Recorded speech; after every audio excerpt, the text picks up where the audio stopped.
오늘 이 시간에는 사랑에 대한 반응으로서의 행동이라는 제목으로 갈라디아서 2장 15절부터 21절까지 말씀을 함께 살펴보도록 할 텐데요. 오늘은 예수님의 죽음과 또 십자가가 우리의 삶에 어떤 영향을 미치는지에 대해서 함께 살펴보려고 합니다. 성도님들의 삶의 목적은 무엇인가요? 어떤 목표로 삶을 살아가고 계세요? 아마 다양한 목표들을 가지고 계실 겁니다. 아니면은 아직까지 내 인생의 뚜렷한 목표가 무엇인지 아직 잘 모르는 성도님들도 계실 텐데, 그렇다면 예수님을 믿는 우리 그리스도인들은 어떤 목표를 가지고 또 어떤 사명을 가지고 이 세상을 살아가야 할까요? 베드로전서 2장 9절 말씀을 함께 보도록 할까요? 제가 한번 좀 읽어드리면은, 그러나 너희는 택하신 족속이요 왕같은 제사장들이요 거룩한 나라요 그의 소유가 된 백성이니 이는 너희를 어두운 데서 불러내어 그의 기이한 빛에 들어가게 하신 이의 아름다운 덕을 선포하게 하려 하심이라. 여기 보면은 우리를 가리켜서 왕 같은 제사장들이라고 말하고 있습니다. 이 내용이 똑같이 구약 성경에도 나오거든요. 출애굽기 19장 5절과 6절 말씀을 함께 좀 보도록 할까요? 같이 한번 좀 읽어보도록 하겠습니다. 세계가 다 내게 속하였나니 너희가 내 말을 잘 듣고 내 언약을 지키면 너희는 모든 민족 중에서 내 소유가 되겠고 너희가 내게 대하여 제사장 나라가 되며 거룩한 백성이 되리라. 너는 이 말을 이스라엘 자손에게 전할지니라. 이 구절은 하나님이 이스라엘 백성들과 언약을 맺으시면서 이스라엘 백성들에게 주시는 그 사명이에요. 그러니까 너희가 이 세상에서 살아갈 때에 이것을 목적으로 두고 살아가라. 그러니까 내가 너희를 이 세상에서 불러내서 내 백성으로 선택한 이유는 이 목적대로, 이 사명대로 살게 하기 위해서다 라는 의미가 되는 거예요.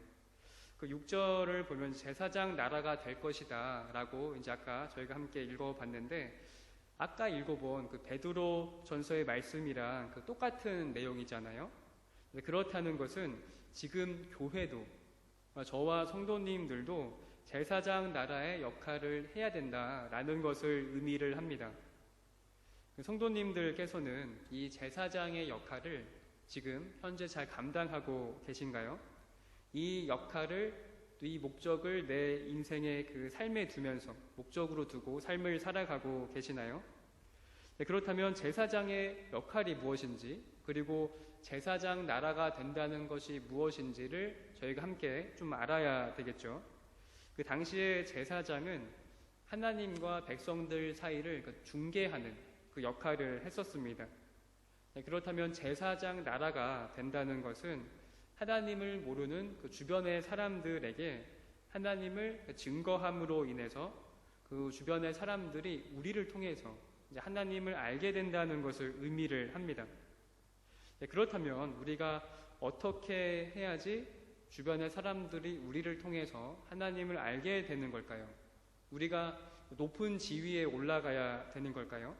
아니면 많은 영향력을 끼치기 위해서 사회적으로 좀 이렇게 유명한 사람이 되어야 될까요? 만일 우리가 학생이라면요, 학생들은 공부를 잘해서 1등이 되어야지 우리가 그런 역할을 잘 감당할 수가 있는 걸까요? 아니면 성인들은 우리가 좋은 직장에 취직을 해서 일을 해야지 또 주변의 사람들이 나로부터 그런 긍정적인 영향을 받아서 하나님을 알게 되는 걸까요? 만일 그렇게 생각하고 계시다면은 착각을 하고 있는 겁니다. 그러니까 세상의 가치관에 영향을 너무 받아서 그거를 진리로 우리가 생각을 하고 있는 거예요. 내 주변의 사람들이 우리를 통해서 또 나를 통해서 하나님을 알게 되기를 원한다면은 정답은 한 가지밖에 없습니다. 그것은 바로 거룩하게 살아가는 것이에요. 방금 같이 읽은 출애굽기 19장 6절을 다시 한번 보도록 할까요? 너희가 내게 대하여 제사장 나라가 되며 거룩한 백성이 되리라. 너는 이 말을 이스라엘 자손에게 전하일지니라. 여기서 제사장 나라가 되고 거룩한 백성이 될 것이다 라고 나오지 않습니까? 그러니까 이 두 개가 지금 서로 연관이 되어 있는 겁니다. 그러니까 우리가 거룩한 백성이 되어야 제사장 나라로서의 역할을 잘 감당할 수가 있는 거예요.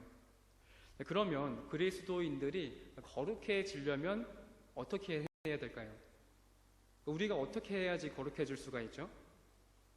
성도님들께서는 거룩해지기 위해서 또 어떤 노력을 하고 계신가요?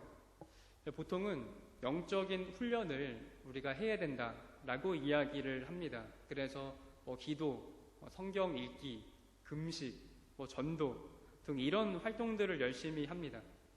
그런데 아무리 이런 것들을 많이 하고 있어도 이런 것들이 그리스도의 그 십자가와 관련이 없다면, 십자가를 기초로 하지 않는다면 우리는 절대로 거룩해질 수가 없습니다. 그러면 우리는 어떻게 해야 거룩해질 수가 있을까요? 십자가의 유익을 누려야 됩니다.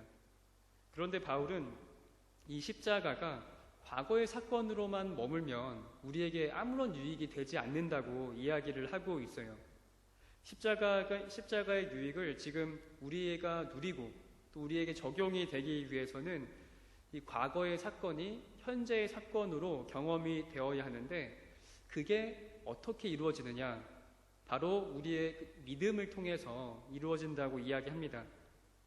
우리가 가지고 있는 믿음은 우리가 십자가에 달리신 그리스도와 연합하게 만들어 주어서요, 그 그리스도의 십자가 사건에 참여하게 만들어 줍니다. 오늘 본문 갈라디아서 2장 20절이 이 내용을 이야기해 주고 있는 겁니다.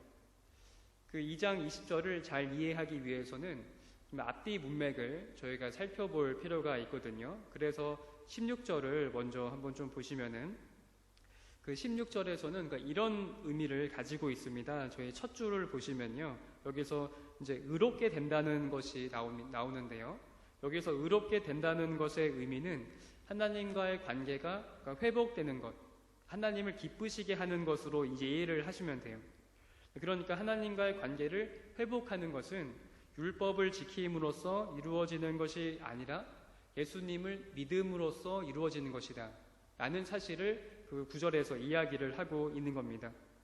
그러면 이런 질문을 저희가 던져볼 수가 있어요. 여기서 말하는 율법은 과연 무엇을 의미하는 걸까?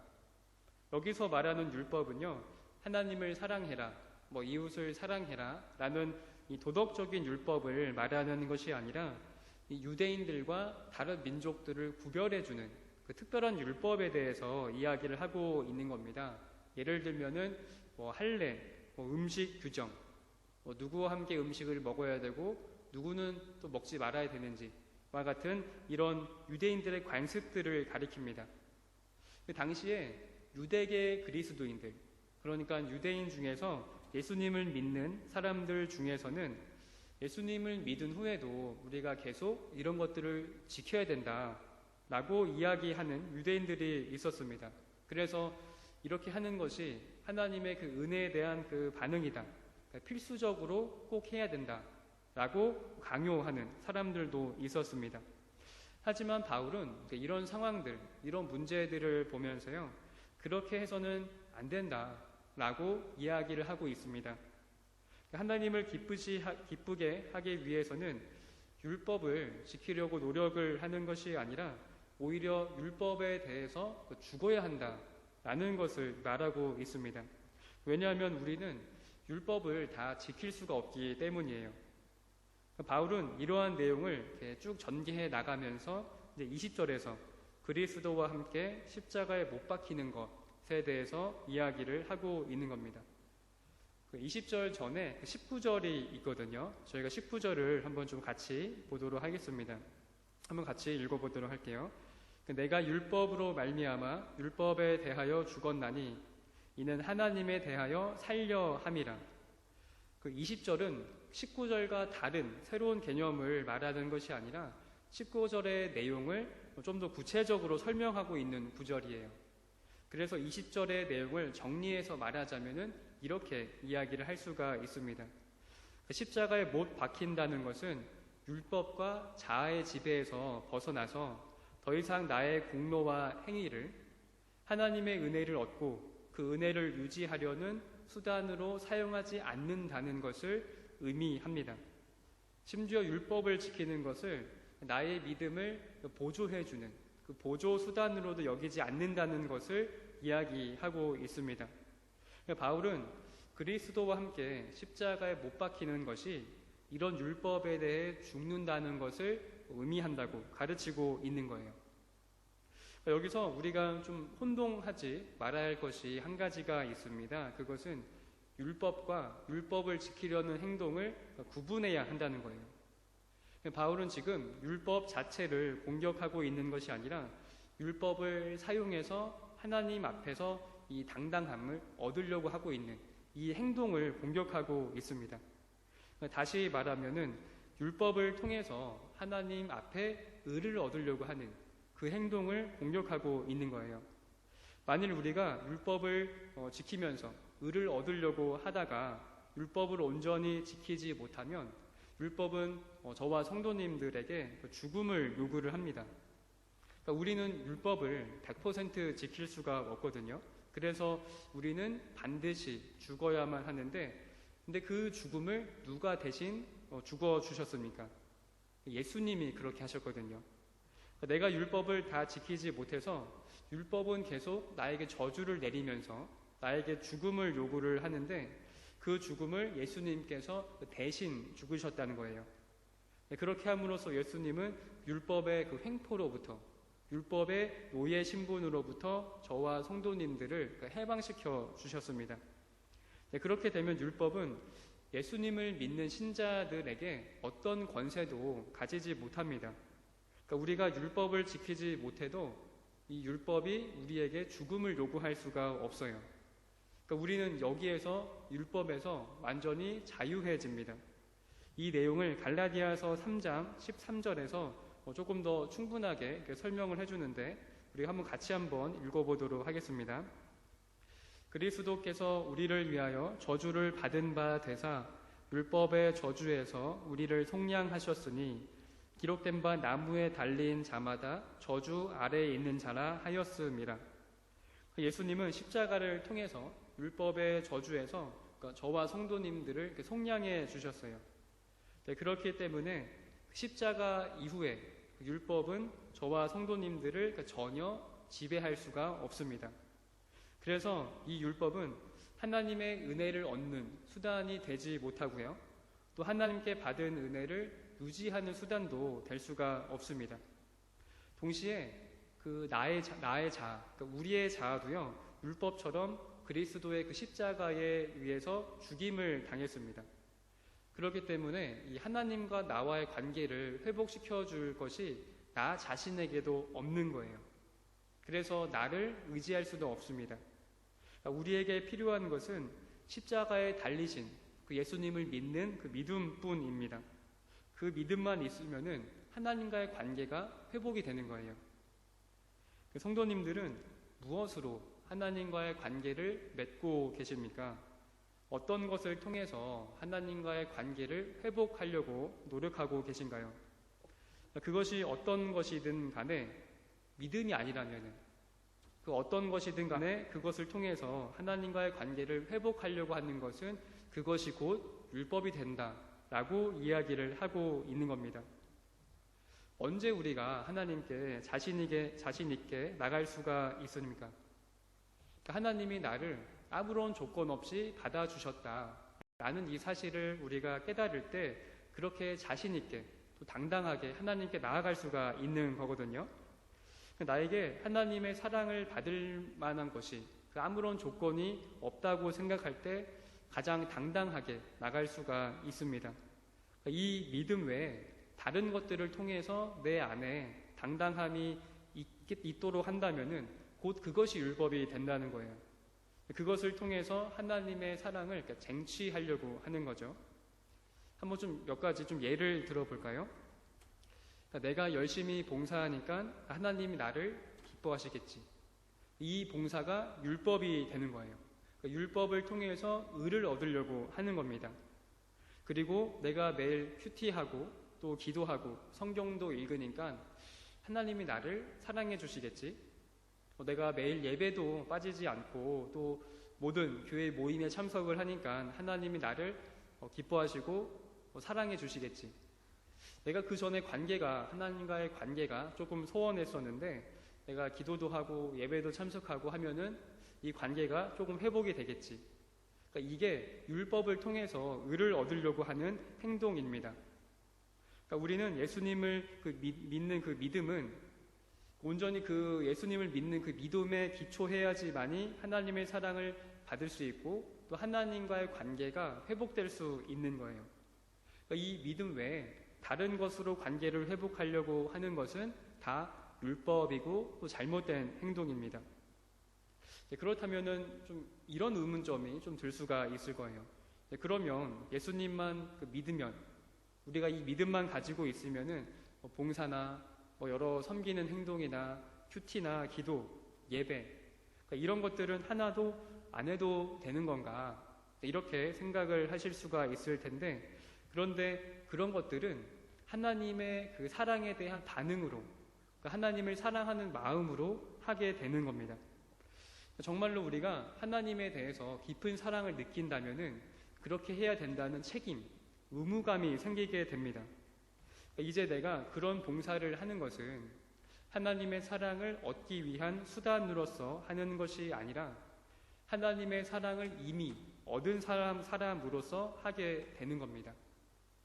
그러니까 믿음은 자신의 능력을 근거로 해서 그리고 내가 지금 하고 있는 여러 행동들을 근거로 해서 당당하게, 떳떳하게 큰 소리 치는 것이 아니라 하나님의 사랑에 반응하면서 나가는 그것이 곧 믿음입니다.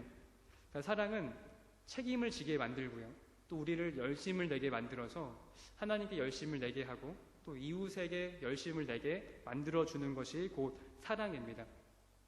그러니까 신앙생활을 율법으로 생각해서 지키면서 하는 사람이랑 그리고 사랑으로 사랑하면서 사랑에 대한 반응으로 하는 사람이랑은 눈빛이 다르고요. 또 얼굴 표정이 다릅니다. 그러니까 신앙생활을 규칙이나 어떤 조건에서 하는 것이랑 그리고 이렇게 사랑하는 마음으로 하는 것이랑은 정말 이렇게 자유함을 누리는 것이 다르고 또 많은 사람들을 대할 때 기쁜 마음, 또 사랑하는 마음으로 하는 것이 다른 것들을 이제 목격을 할 수가 있습니다. 그래서 저는 고난주간 같은 그 기간에 미디어 금식이나 또 무엇을 하면 안 된다는 그런 규칙 같은 것을 세우지 않습니다. 왜냐하면은 그렇게 한다고 해서 하나님과의 관계가 회복되는 것이 아니거든요. 그러면 바울이 막 그렇게까지 싸우면서 말렸던 그 율법으로 다시 돌아가는 겁니다. 그런 것들은 우리가 지켜야 할 의무, 그 내용들이 아니라 사랑의 반응으로서 해야만 하는 것들입니다. 성도님들은 지금 교회에서 많은 봉사와 또 많은 이제 활동들을 하고 계실 텐데 그 모든 것들을 예수님에 대한 그 사랑의 반응으로 하고 계신가요? 아니면은 하나님과의 관계를 회복시키기 위한 그 도구로 수단으로서 사용하고 계신가요? 만일 그렇다면 우리는 율법으로 다시 돌아가고 있는 겁니다. 우리가 그렇게 신앙생활을 해서는 안 되고 오직 그 믿음으로 내가 율법을 지키지 못해서 내가 죽어야 되는데 근데 그 죽음을 예수님이 대신 죽어주셨다 라는 이것을 믿는 믿음으로 신앙생활을 해야 합니다. 따라서 남은 한 주간 동안 삶을 살아가게 될 텐데요. 우리가 하는 그 어떤 것이 아니라 단지 예수님을 믿는 그 믿음 때문에 하나님과 나와의 관계가 회복되는 또 그것을 실제적으로 경험하고 누리는 한 주가 되시기를 바랍니다. 그래서 함께 말씀을 붙들고 또 지금의 상황들을 놓고 자유롭게 또 기도하시면서 또 함께 이 말씀 또 깊이 생각하면서 묵상하시면서 보내는 그런 한 주가 되시기를 바랍니다.